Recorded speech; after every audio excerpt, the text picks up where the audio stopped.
Pada 24 Agustus lalu, warga Lombok Barat digemparkan oleh penemuan jasad seorang anggota polisi bernama Brigadir Esko Fascarelli yang ditemukan tewas terikat di kebun belakang rumahnya sendiri. Awalnya dikira kecelakaan atau bunuh diri, namun hasil penyelidikan mengungkap fakta mencengangkan. Esko dibunuh oleh orang terdekatnya sendiri, istrinya, Bribtu Rizka Sintiani, yang juga merupakan anggota kepolisian. Lebih mengejutkan lagi, Rizka tidak bertindak sendirian, ia mendapat bantuan dari keluarga dan kerabatnya sendiri, termasuk paman, bibi, adik sambung, hingga seorang teman dekat. Kasus ini menjadi sorotan nasional karena memperlihatkan bagaimana pengkhianatan, iri hati, dan dendam dapat mengubah keluarga menjadi pelaku kejahatan keji. Kini, satu persatu fakta mulai terkuak, mengungkap jaringan kebohongan dan rahasia kelam di balik kematian tragis Brigadir Esko. Selamat datang dan kembali lagi di channel Bicara Saja. Mari kita lanjut cerita. Angin pagi dari perbukitan Lembar bertiup pelan, membawa aroma asin laut yang bercampur bau tanah basah. Tapi pagi itu, 24 Agustus, udara di desa Lembar terasa berbeda, lebih berat, lebih pengap. Di antara pohon pisang di belakang rumah dinas polisi di Jalan Anyelir, seekor anjing kampung menggonggong tanpa henti. Suaranya menggema hingga ke jalan raya kecil yang menghubungkan perkampungan nelayan dengan markas Polres Lombok Barat.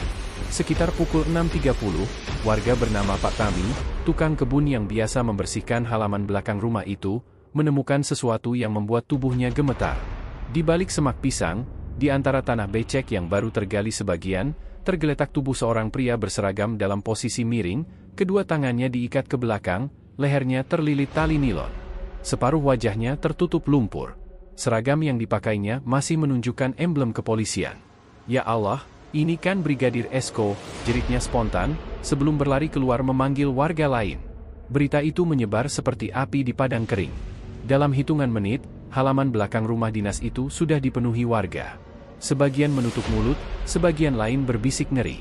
Polisi dari Polsek Lembar segera tiba di lokasi dan langsung memasang garis kuning. Yang membuat suasana makin mencekam adalah kenyataan bahwa rumah tempat jasad itu ditemukan adalah rumah dinas milik Brigadir Esko Fascarelli sendiri. Seorang anggota polisi berusia 32 tahun yang dikenal tenang, disiplin, dan selalu ramah terhadap warga sekitar.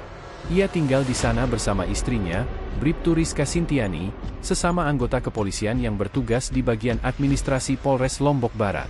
Saat polisi datang, Rizka tampak duduk di teras rumah. Rambutnya berantakan, wajahnya pucat, matanya sembab. Ia menangis keras ketika petugas membawa jasad suaminya ke mobil jenazah. "Saya nggak tahu apa-apa, Pak. Tadi pagi baru tahu dari warga," katanya terbata. Tapi tangis itu tak mampu menghapus tatapan curiga dari beberapa warga. Salah seorang tetangga, Bu Leni, mengatakan pada penyidik bahwa semalam ia sempat mendengar suara keras dari arah rumah Esko sekitar pukul 9 malam. Seperti suara seseorang membanting pintu, lalu hening. "Saya pikir cuma mereka bertengkar biasa, soalnya sudah sering terdengar begitu, Pak," ujarnya pelan. Penyidik yang dipimpin oleh AKP lalu Eka Arya, langsung mengambil alih kasus itu. Ia memerintahkan tim forensik untuk memeriksa setiap sudut rumah. Dari hasil olah TKP awal, tidak ditemukan tanda-tanda pintu atau jendela dirusak. Semua dalam keadaan terkunci dari dalam. Namun, ada satu hal yang menarik perhatian. Di ruang tamu terdapat cangkir kopi yang sudah mengering, 2 buah kursi yang terjatuh, dan bercak kecoklatan di lantai kayu. Di dapur, ditemukan kain pel dengan noda merah samar. Di kamar utama, spray sudah diganti, tapi tim forensik menemukan sisa bercak kecil di pinggir kasur, berasal dari darah yang sama dengan milik korban. Lalu Eka berdiri lama di tengah ruang tamu, memperhatikan setiap detail. Tidak ada jejak orang luar. Tidak ada paksa masuk. Artinya, pelaku kemungkinan besar orang yang sudah biasa keluar masuk rumah ini, katanya pada salah satu anggota. Semua pandangan otomatis tertuju pada Rizka, yang masih menangis di pojokan. Namun, lalu Eka bukan tipe penyidik yang terburu-buru menuduh. Ia tahu, emosi publik bisa menyesatkan arah penyelidikan. Ia memutuskan untuk meminta hasil autopsi lengkap dan memeriksa rekaman CCTV lingkungan sebelum menarik kesimpulan apapun. Menjelang siang, tim medis dari RS Bayangkara tiba membawa jasad Esko untuk diperiksa lebih lanjut. Wajah rekan-rekannya di kepolisian tampak muram. Esko bukan anggota yang bermasalah, ia dikenal taat, dan bahkan sempat menerima penghargaan kecil karena berhasil membantu mengungkap kasus pencurian kendaraan di wilayah mereka. Tak ada yang menyangka hidupnya berakhir secepat ini, di halaman rumahnya sendiri. Di kantor Polres, suasana tegang terasa hingga malam. Rizka diminta tinggal di ruang pemeriksaan sementara untuk memberikan keterangan. Ia mengulang pernyataannya berulang kali. Malam itu saya sakit kepala, Pak. Saya minum obat dan tidur lebih dulu. Suami saya masih di ruang tamu, katanya mau telepon seseorang. Saya baru tahu pagi-pagi warga teriak. Namun ketika penyidik menanyakan mengapa ponsel pribadinya ditemukan dalam keadaan semua log panggilan dan pesan terhapus, Rizka diam lama. Tangannya gemetar. Saya cuma takut, Pak. Takut dibilang gak peduli sama dia. Penyidik menatap satu sama lain. Rasa takut yang seperti apa yang membuat seseorang menghapus semua jejak komunikasi. Sore harinya, hasil autopsi awal keluar. Tidak ditemukan luka tembak atau tusukan. Penyebab kematian adalah jeratan kuat di leher yang menyebabkan asfiksia. Selain itu, ditemukan bekas memar di bagian pergelangan tangan dan rahang bawah, tanda bahwa korban sempat ditahan dan dipukul. Yang lebih mencurigakan, tidak ada luka pertahanan sama sekali. Artinya korban tidak sempat melawan. Bisa jadi dia tidak sadar atau berada dalam kondisi lemah saat dibunuh, ujar dokter forensik. Mendengar laporan itu, lalu Eka menghela napas panjang. Ia menatap peta rumah yang tergambar di papan tulis. Garis-garis merah menandai rute dari kamar tidur, ruang tamu, hingga ke kebun belakang. Kalau korban lemah, berarti pelaku punya akses untuk mendekatinya tanpa dicurigai. Orang yang sangat dia percayai, gumamnya. Malam mulai turun di Lombok Barat. Lampu-lampu di kantor polisi masih menyala terang. Di meja penyidik, foto-foto hasil olah TKP terhampar. Dalam salah satunya, terlihat jelas bekas seretan dari pintu belakang menuju kebun, jejak samar tapi cukup panjang. Seolah seseorang menarik tubuh korban melewati tanah lembab. Rizka diminta tinggal di ruang isolasi sementara dengan pendampingan psikolog polisi.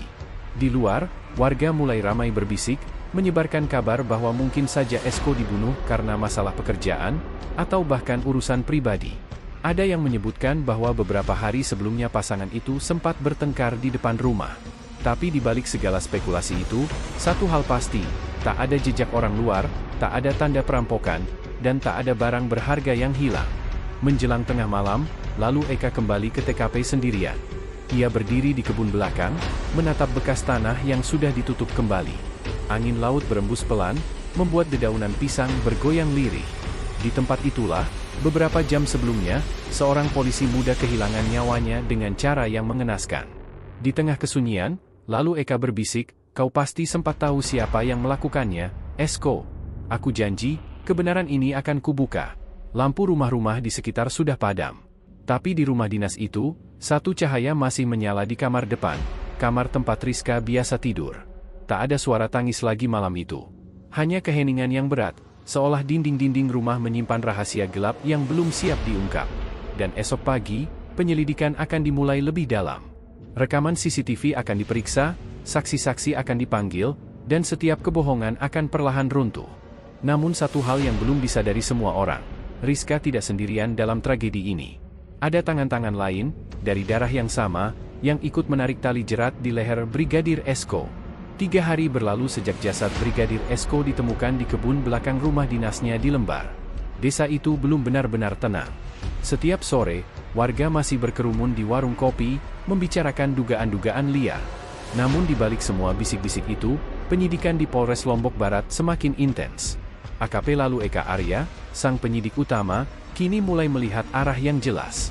Sejumlah bukti yang dikumpulkan dari lokasi kejadian menunjukkan bahwa pelaku tidak datang dari luar rumah.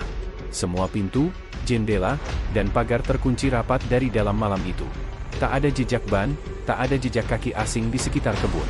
Artinya, pelaku kemungkinan orang yang tinggal atau sering datang ke rumah tersebut. Sementara itu, hasil autopsi lanjutan mengonfirmasi dugaan awal. Brigadir Esko diperkirakan tewas antara pukul 21.30 hingga pukul 22 malam, tepat saat sebagian warga mendengar suara bentakan dan benda jatuh. Lehernya terjerat tali nilon, tubuhnya menunjukkan tanda kekerasan tumpul di bagian rahang, dan ada residu obat penenang ringan dalam darahnya. Hal itu membuat penyidik yakin, korban sempat diberi zat tertentu sebelum dihabisi. Yang bisa memberinya obat hanya orang yang sangat dekat, ucap dokter forensik kepada lalu Eka. Orang dekat, atau orang yang tidur serumah, jawabnya perlahan. Hari itu, Rizka kembali dipanggil untuk pemeriksaan kedua. Ia datang mengenakan seragam coklat muda, wajahnya datar, tanpa riasan. Tapi dari tatapannya yang tak tenang, lalu Eka tahu, ada sesuatu yang disembunyikan. "Bribtu Rizka," suara penyidik perempuan menegur pelan, "kami hanya ingin memastikan kebenaran kronologi malam itu.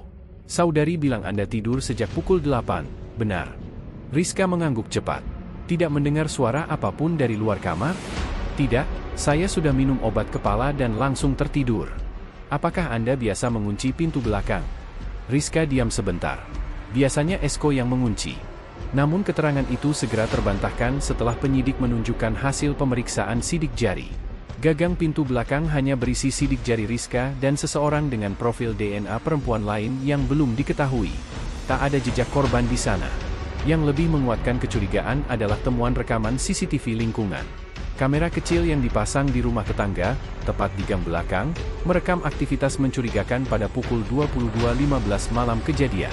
Dalam video buram itu terlihat sosok perempuan berpostur seperti Rizka keluar dari rumah sambil membawa senter dan sesuatu di tangannya, diduga seikat tali. Sekitar 5 menit kemudian, dua sosok lain muncul menyusul, seorang pria tua dan remaja laki-laki. Mereka berjalan tergesa melewati pagar sisi rumah dan menghilang di arah kebun belakang. Saat rekaman itu diputar di ruang pemeriksaan, Rizka menunduk, wajahnya pucat. "Siapa mereka?" tanya lalu Eka. "Saya tidak tahu, Pak." "Tidak tahu? Mereka datang dari dalam pagar rumah Anda, Bu Rizka. Pagar itu terkunci dari dalam." "Siapa yang punya kunci?" Rizka terdiam lama. Air matanya mulai menetes. "Saya cuma buka sedikit, Pak. Saya takut malam itu, jadi saya keluar cari udara." "Cari udara? Di kebun belakang?" Tengah malam, suara lalu Eka meninggi, namun ia cepat menahan diri. Ia tahu, Rizka sedang goyah. Beberapa jam setelah interogasi, polisi mendapatkan petunjuk baru. Dari hasil penggeledahan di rumah paman Rizka, Amak Sayun, ditemukan seutas tali nilon serupa dengan yang digunakan untuk menjerat Esko. Tali itu masih disimpan di gudang, bercampur dengan alat pertanian. Tak hanya itu, catatan panggilan di ponsel Rizka menunjukkan ada komunikasi singkat dengan nomor milik Amak Sayun sekitar pukul 20.43 malam kejadian. Meski panggilan itu hanya berlangsung 19 detik, waktunya bertepatan dengan momen sebelum Esko diperkirakan tewas. Penyidik mulai merangkai potongan-potongan peristiwa. Rizka dan Esko sempat bertengkar malam itu, saksi tetangga mendengarnya.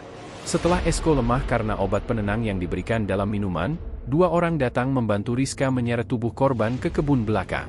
Di sanalah Esko diikat dan dibekap hingga tak bernapas. Namun, sebelum menarik kesimpulan resmi, lalu Eka memutuskan menunggu hasil laboratorium tambahan dari Mataram. Ia tahu satu langkah salah bisa membuat kasus ini runtuh di pengadilan. Malam itu ia menatap berkas di mejanya.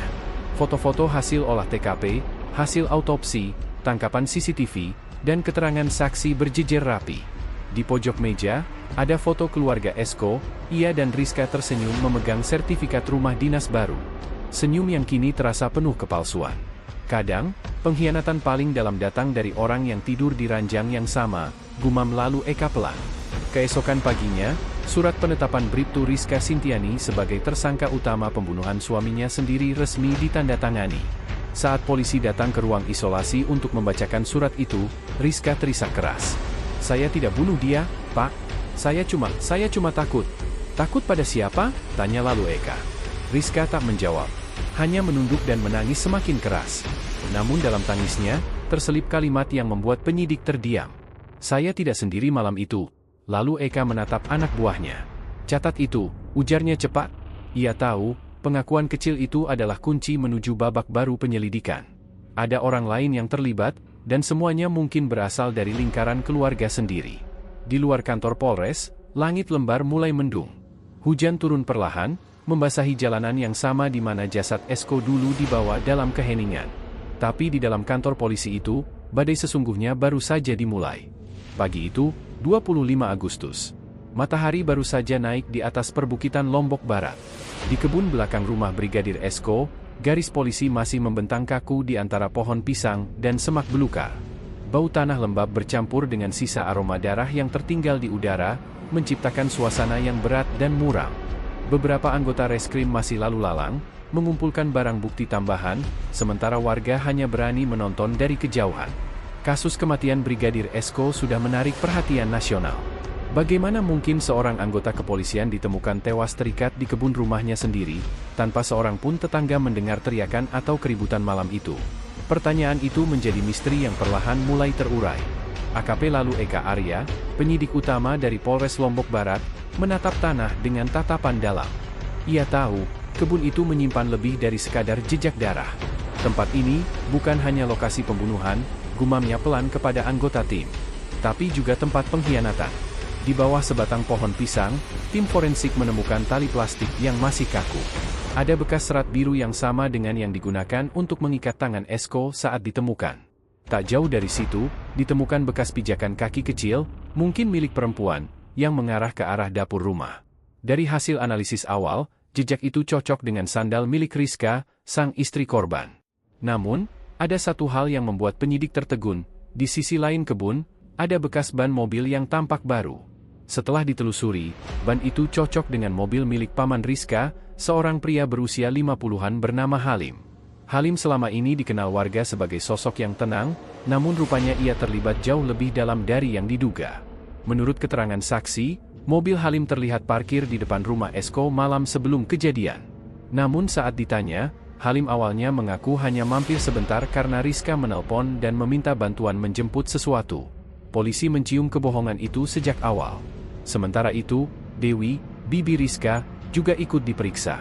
Dari hasil interogasi, Dewi sempat menyiapkan air dan kain basah malam itu. Ia mengaku tidak tahu untuk apa, hanya mengatakan, diminta tolong sama Rizka. Namun penyidik menemukan bekas serat kain yang sama di sekitar mulut korban. Potongan-potongan kecil fakta itu mulai membentuk satu gambar besar. Lalu Eka yakin, pembunuhan ini bukan dilakukan secara spontan, tapi direncanakan. Sore itu, di ruang interogasi Polres Lombok Barat, Rizka duduk menunduk. Seragam oranye tahanan tampak longgar di tubuhnya. Tangannya bergetar saat penyidik menayangkan rekaman CCTV dari warung dekat rumah, menunjukkan sosoknya bersama adik sambungnya, Dino, membawa plastik besar sekitar pukul 22 malam kejadian. Rizka, suara Lalu Eka pelan tapi tegas, ini sudah cukup. Kamu tidak sendiri malam itu, kan? Air mata Rizka menetes. Ia tidak lagi bisa menyembunyikan semuanya.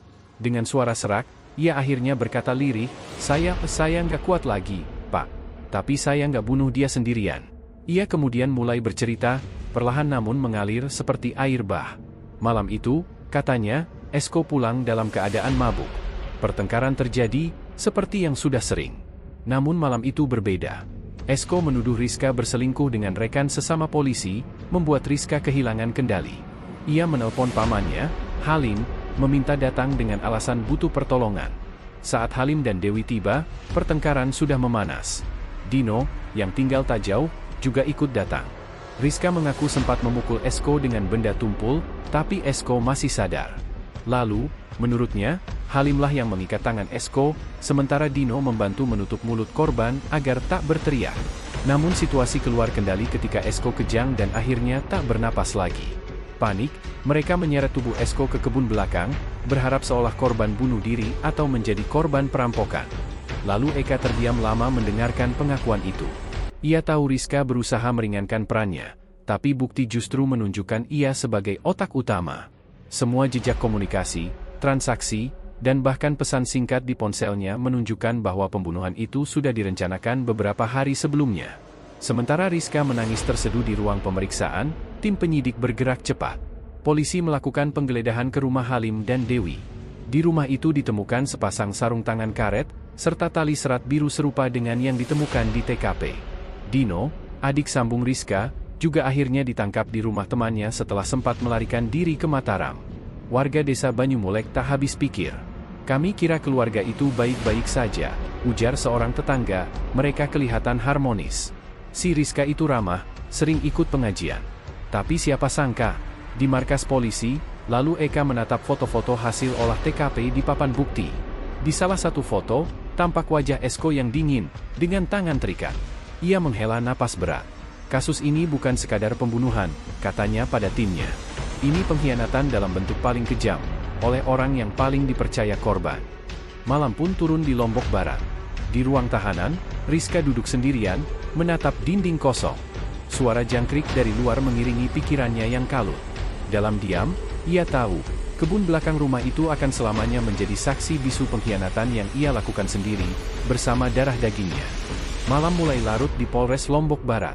Ruang penyidik diterangi cahaya lampu neon pucat, menyoroti berkas-berkas yang menumpuk di meja AKP lalu Eka Arya. Di antara tumpukan itu, satu map merah bertuliskan, motif pembunuhan Brigadir Esko Fascarelli, tampak paling menonjol. Map itu berisi transkrip percakapan, tangkapan layar pesan singkat, dan hasil pemeriksaan rekening, semuanya potongan kecil dari satu teka-teki besar.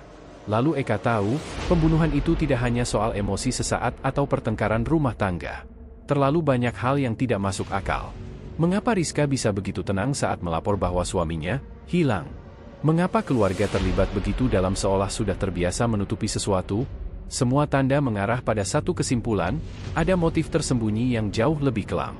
Dari hasil penyelidikan, diketahui bahwa beberapa bulan sebelum kematiannya, Brigadir Esko terlibat dalam sebuah kasus internal di tempatnya bertugas. Ia sempat melaporkan dugaan pungli dan penyalahgunaan wewenang oleh oknum di satuan lain. Salah satu nama yang disebut dalam laporan itu ternyata berhubungan dengan Rizka, rekan kerja yang juga senior di kesatuan lama Rizka sebelum menikah. Esko sempat mengancam akan membongkar semua, termasuk keterlibatan Rizka yang ikut menerima transfer mencurigakan dari rekening tersebut. Bukti transfer itu kini disimpan di brankas penyidik, dan dari situlah mulai terlihat arah baru penyelidikan. Rizka selama ini hidup dalam tekanan. Di satu sisi, ia takut rahasianya terbongkar oleh suaminya sendiri. Di sisi lain, ia merasa dikekang oleh Esko yang kerap marah dan mencurigainya. Hubungan mereka sudah lama retak, tapi selama ini berhasil disembunyikan di depan publik. Namun titik baliknya datang saat Esko berencana melapor ke Propam dan membawa bukti ke Polda NTB. 2 hari sebelum kematian, Rizka menelpon Halim, pamannya, dengan suara panik. Dalam rekaman percakapan yang berhasil disadap dari ponselnya, Rizka berkata, "Kalau dia lapor, habis semua. Aku, kamu, kita semua ikut kena. Tolong bantu aku, paman. Aku nggak tahu harus gimana lagi." Kata-kata itu menjadi bukti kuat bahwa pembunuhan bukan sekadar ledakan emosi, melainkan hasil perhitungan dingin.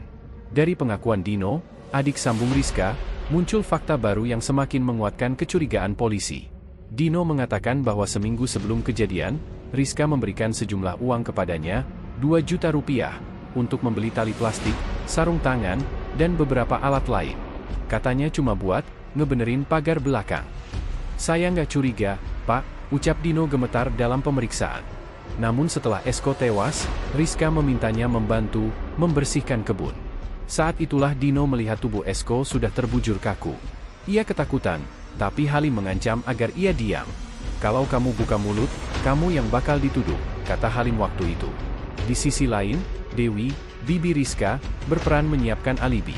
Malam kejadian, ia menelpon beberapa tetangga dan pura-pura menanyakan kabar Rizka yang sedang tidak enak badan. Tujuannya jelas, menciptakan kesan bahwa Rizka ada di rumah dan tidak terlibat dalam apapun. Namun penyidik menemukan ketidaksesuaian. Data sinyal ponsel menunjukkan bahwa pada pukul 22.15, ponsel Rizka, Dewi, dan Halim berada di lokasi yang sama, kebun belakang rumah Esko. Fakta ini menutup semua kemungkinan kebohongan. Saat Rizka dihadapkan dengan bukti-bukti itu, wajahnya pucat pasi. Ia tak lagi bisa menyangkal. Suaranya bergetar ketika ia akhirnya membuka mulut. "Saya cuma mau bikin dia takut, Pak, bukan bunuh." Tapi malam itu dia marah banget. Dia ancam mau lapor Propam, mau hancurin karir saya, keluarga saya. Saya cuma nggak mau semuanya berakhir begitu." Tapi pengakuan itu datang terlambat. Dari hasil visum, ditemukan luka akibat pukulan benda tumpul di kepala bagian belakang. Luka itu cukup keras untuk menyebabkan kehilangan kesadaran, disusul oleh sesak napas akibat jeratan tali di leher. Artinya, kematian Esko adalah hasil tindakan bersama, bukan kecelakaan. Sementara proses penyidikan berjalan, suasana di desa Banyumulek berubah muram. Rumah keluarga Esko dipenuhi karangan bunga, sementara rumah keluarga Rizka dijaga ketat oleh aparat. Warga masih sulit percaya bahwa pasangan yang dulu tampak serasi kini berubah menjadi berita utama kriminal paling kelam di Lombok Barat. Beberapa tetangga mulai membuka cerita lama. "Saya sering dengar mereka ribut malam-malam," ujar seorang ibu paruh baya, "tapi saya nggak nyangka sampai begini. Rizka dulu anaknya sopan, tapi belakangan jadi sering tertutup."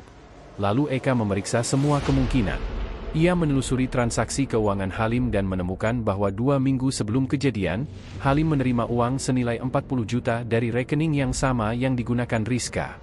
Uang itu disebut biaya renovasi rumah, tapi ternyata digunakan untuk membeli mobil bekas yang kemudian dipakai malam kejadian. Semua potongan bukti itu akhirnya lengkap. Rizka sebagai otak pelaku dan perencana, Halim dan Dewi sebagai pelaksana dan pemberi alibi, Dino sebagai pembantu dan saksi kunci. Motif utama, menutupi aib dan mencegah laporan ke Propam yang bisa menjatuhkan mereka semua. Pada konferensi pers yang digelar sore hari, AKP Lalu Eka berbicara di depan media dengan suara tegas namun tenang. Kasus ini bukan hanya pembunuhan antar suami istri. Ini tentang pengkhianatan, konspirasi keluarga, dan upaya menutup kejahatan dengan kejahatan baru. Kami memastikan seluruh pihak yang terlibat akan diproses sesuai hukum. Kamera berkilat. Nama Rizka kini resmi menjadi simbol kelam dari kasus pembunuhan berencana yang melibatkan darah daging sendiri. Di balik wajahnya yang dulu dikenal lembut dan keibuan, tersimpan dingin rencana mematikan. Dan bagi Lalu Eka, kasus ini belum selesai. Ia yakin masih ada pihak lain di luar keluarga yang mungkin mengetahui atau bahkan mendorong kejadian itu.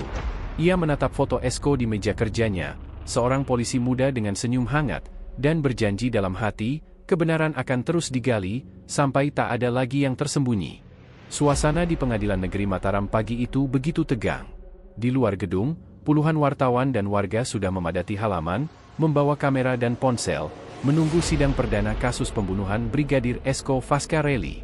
Kasus ini telah menjadi sorotan nasional, bukan hanya karena melibatkan anggota kepolisian, tetapi juga karena pelakunya adalah orang terdekat korban, istri, paman, bibi, dan adik sambungnya sendiri. Di ruang sidang, kursi panjang penuh sesak. Udara terasa berat, bahkan langkah kecil dari jaksa penuntut umum bergema tajam di lantai marmer. Di depan, Brigadir Rizka Sintiani duduk mengenakan baju tahanan oranye. Wajahnya pucat, mata sembab, namun tatapan itu tetap tajam, seolah masih menyimpan sesuatu yang belum diucapkan. Di sebelahnya duduk Halim, pamannya, tampak lesu dan menunduk, sementara Dewi dan Dino hanya bisa menatap kosong ke depan. Jaksa berdiri, membuka berkas, dan mulai membaca dakwaan dengan suara lantang. Bahwa terdakwa Brigadir Rizka Sintiani, bersama-sama dengan terdakwa Halim, Dewi, dan Dino, secara sadar dan berencana menghilangkan nyawa korban Brigadir Esko Fascarelli pada tanggal 24 Agustus di kebun belakang rumah korban. Setiap kalimat terasa seperti palu yang menghantam dada Rizka. Di kursi belakang, beberapa anggota keluarga Esko menunduk menangis. Sang ibu korban bahkan sempat pingsan ketika foto-foto kondisi jasad Esko ditampilkan di layar proyektor pengadilan. Hakim meminta jeda sebentar. Suasana hening. Tak ada suara kecuali isak tangis lirih dari arah bangku penonton. Ketika sidang dilanjutkan, AKP Lalu Eka Arya naik ke kursi saksi. Ia tampak tenang, mengenakan seragam lengkap. Dengan suara tegas, ia menjelaskan kronologi penyelidikan sejak hari pertama mayat ditemukan, hingga akhirnya terungkap keterlibatan keluarga pelaku. Kami menemukan tali plastik, sarung tangan, serta jejak ban mobil yang cocok dengan kendaraan milik terdakwa Halim. Selain itu, dari hasil digital forensik, terungkap komunikasi antara Rizka dan Halim yang membahas cara menyingkirkan korban tanpa menimbulkan kecurigaan. Jaksa kemudian menayangkan cuplikan rekaman suara Rizka pada malam kejadian. Dia mau lapor Propam. Kalau dia buka mulut, habis semuanya. Suara itu menggema di ruang sidang, menusuk hati siapapun yang mendengarnya. Rizka memejamkan mata, sementara beberapa wartawan langsung mencatat dengan cepat. Sesi berikutnya, pengacara Rizka mencoba membela kliennya. Ia berdalih bahwa Rizka tidak berniat membunuh, melainkan hanya membela diri dari kekerasan suami yang mabuk dan brutal. Namun bukti-bukti digital dan hasil autopsi menggugurkan semua argumen itu. Luka di kepala Esko berasal dari benda tumpul yang diayunkan dengan tenaga besar, tidak mungkin hanya pertahanan spontan. Dalam sidang yang berlangsung hampir 4 jam, fakta demi fakta dibuka. Halim mengaku menuruti permintaan Rizka karena merasa terancam ikut terseret dalam kasus pungli yang hendak dibongkar Esko. Dewi, sang bibi, mengatakan bahwa ia hanya ikut membantu menenangkan situasi, namun akhirnya tak berdaya menolak ketika situasi berubah jadi kekerasan. Sedangkan Dino, dengan suara bergetar, mengaku menyesal. Saya bodoh, Pak Hakim. Saya kira cuma mau takutin aja. Tapi pas lihat Bang Esko udah nggak bernapas, saya langsung nyesel. Tapi paman bilang jangan ngomong apa-apa. Ucapan itu mengguncang ruang sidang. Bahkan hakim sempat berhenti mencatat, menatap lama ke arah Dino. Beberapa minggu kemudian, sidang memasuki tahap tuntutan. Jaksa menuntut Rizka dengan hukuman seumur hidup, sementara Halim dan Dewi masing-masing 20 tahun penjara, dan Dino 10 tahun karena dianggap kooperatif serta masih di bawah tekanan psikologis saat kejadian. Ketika hakim bertanya apakah Rizka ingin menyampaikan pembelaan terakhir, ruang sidang kembali hening. Rizka berdiri pelan, tangannya bergetar. Dengan suara parau, ia berkata, "Saya tahu tidak ada yang bisa mengembalikan nyawa suami saya. Saya juga tahu semua ini salah saya. Tapi saya ingin orang-orang tahu saya cuma takut. Takut kehilangan semuanya. Takut aib saya terbongkar. Saya salah besar. Dan saya akan menanggungnya sampai mati." Tak ada tepuk tangan. Tak ada reaksi keras. Hanya kesunyian panjang dan tatapan tajam dari keluarga korban yang tak lagi bisa menaruh belas kasihan. Hakim mengetuk palu 3 kali. Menjatuhkan pidana penjara seumur hidup kepada terdakwa Brigadir Rizka Sintiani. Dan menjatuhkan pidana sesuai perannya kepada para terdakwa lain sebagaimana disebutkan dalam putusan. Ruang sidang pecah dengan isak tangis. Di luar, wartawan langsung berkerumun. Headline berita sore itu seragam, "Terbongkar. Istri dan keluarga jadi pembunuh Brigadir Esko, pengkhianatan yang tak termaafkan." Beberapa hari setelah putusan, AKP lalu Eka mengunjungi makam Brigadir Esko di kompleks pemakaman polisi di Lombok Barat. Angin sore berhembus pelan. Ia menatap batu nisan sederhana bertuliskan, "Brigadir Esko Fascarelli, setia sampai akhir. Kamu akhirnya dapat keadilan, Esko," ucapnya lirih. "Tapi luka ini nggak akan sembuh cepat." Lalu Eka menatap ke langit senja, mengenang perjalanan panjang penyelidikan ini. Ia tahu, kasus seperti ini meninggalkan jejak lebih dalam dari sekadar di berkas perkara. Ia menorehkan luka di institusi, di keluarga, dan di hati banyak orang. Sementara itu, di ruang tahanan lapas perempuan Mataram, Rizka duduk termenung menatap dinding putih. Di tangannya tergenggam foto Esko yang sudah kusam. Setiap malam, ia berbicara sendiri, seolah suaminya masih mendengarkan. "Kau tahu, Ko, aku cuma pengen kita tenang. Tapi aku malah hancurin segalanya." Tangisnya pecah. Di luar sel, suara langkah sipir berlalu. Lampu padam, meninggalkan Rizka dalam gelap, bersama penyesalan yang tak akan pernah hilang. Dan di Lombok Barat, nama Brigadir Esko kini hidup sebagai peringatan, bahwa cinta tanpa kejujuran bisa berubah menjadi bencana. Bahwa pengkhianatan terbesar tak selalu datang dari musuh, kadang, justru dari orang yang tidur di sisi kita setiap malam.